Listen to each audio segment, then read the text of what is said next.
మన ఎమిగనూరు ఇన్ఛార్జ్ శ్రీమతి బుట్ట రేణుక మేడం ఆదేశాల మేరకు మండల కేంద్రమైన గోనెగండ్ల మండలంలో మండల అధ్యక్షులు కె కృష్ణారెడ్డి గారు, అలాగే ఉపాధ్యక్షులు చికెన్ రాజా గారు, ఇతరులు నాయకులు కార్యకర్తల సమక్షంలో ఇవాళ ఈ వెన్నుపోటు కార్యక్రమం పుస్తకాన్ని ఆవిష్కరించడం అనేది జరిగింది.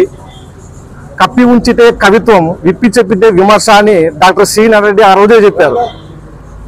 ఆయన చెప్తేనేమో కవిత్వము, మనం చెప్తేనేమో ఇప్పుడు విమర్శ.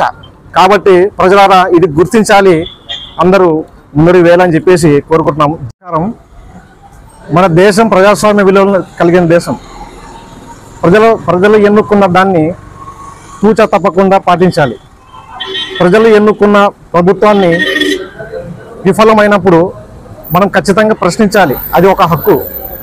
కాబట్టి ఈరోజు ఈ సందర్భం ఏమంటే, ఇవాళ ఈ కూటమి ప్రభుత్వం యొక్క వైఫల్యం గురించి, అలాగే అరాచక పాలన గురించి ప్రజలకి తెలియజేయాలనే ఉద్దేశంతోనే ఈ వెన్నుపోటు కార్యక్రమాన్ని చేపట్టడం జరిగింది.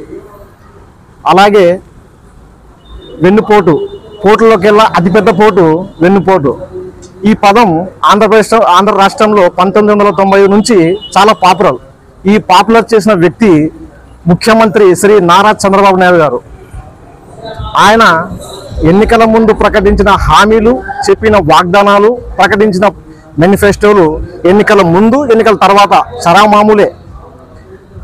అలాగే ఆనాడు వైఎస్ఆర్ కాంగ్రెస్ పార్టీ మన జగనన్న ఉన్నప్పుడు అమ్మఒడి పథకంలో 2000 రూపాయలు మెయింటెనెన్స్ ఛార్జెస్ కింద నమిలేశారు, తినేశారు, కమిషన్లు చెక్కేశారు అని చెప్పి ఆనాడు నారా లోకేష్ గారు చెప్పారు. ఇప్పుడు అదే నారా లోకేష్ గారు తల్లికి వందనం కింద 2000 రూపాయలు మెయింటెనెన్స్ ఛార్జెస్ కింద తీసుకున్నామని చెప్పి చాలా చక్కగా వివరించారు.